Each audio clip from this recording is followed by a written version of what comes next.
His pace is less frantic this day as he moves about his job, but his mind often revisits those times decades ago when he was in a run because of a crime which shook most of the world. I heard the gunshot, came over my right shoulder. Paul Landis was there the day President John F. Kennedy was assassinated. Dallas, November 22nd, 1963. Landis was a Kennedy Secret Service agent who was within steps of the president when an assassin's shots sailed by, riveting his attention. When I looked, my eyes came up to the president again. It was a third shot, and that was the one that hit him in the head. Secret Service agent Landis had worked the Kennedy detail from the beginning of the administration. His primary responsibilities were guarding First Lady Jacqueline Kennedy and the two Kennedy children, Caroline and John Jr., close to the family, but always formal. You never had to tell the children, come back from over there, stay over here. No, we did that. You did that too? You were nursemaid as well, in a way? Well, not really nursemaid, but they were pretty well-behaved children. Guarding the president in 1963 was different. The danger zone had not reached levels of today.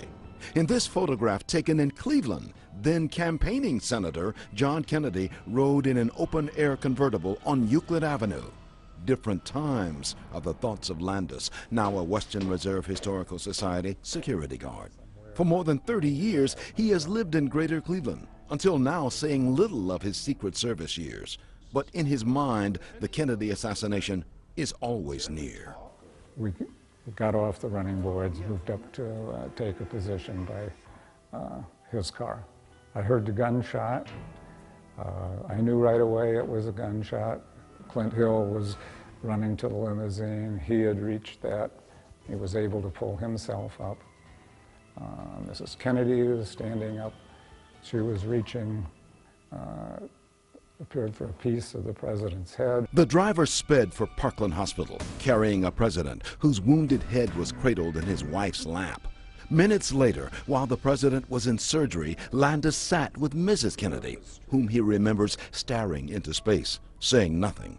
As the president was pronounced dead, America changed. The assassination of Kennedy also wounded America. Did the government ever talk about psychological counseling for you men? No, that wasn't even thought of, unheard of. But you hurt. Very much so. Every Kennedy detail agent also hurt. For decades, they did not speak of their deepest feelings. The recent book by one of the agents, The Kennedy Detail, changed that. Bound together again by the book and a documentary based on it, the former Secret Service men each found a strength. For me personally, that's the best thing that's happened to me since the assassination. Leon Bibb, News Channel 5.